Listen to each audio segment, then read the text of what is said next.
temir yo'lda ketayapman. Xitoy dalalari.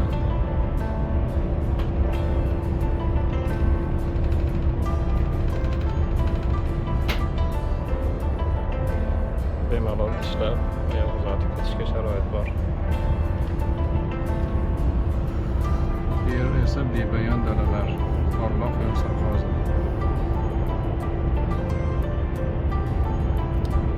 Ikkita uy bor ekan, yana bir ikkita. Kichkinagina mahalladan o'tdik, yana yerlar. Mahallani e'tibor bergan bo'lsangiz, shovqindan to'suvchi devor o'rnatib qo'yishgan.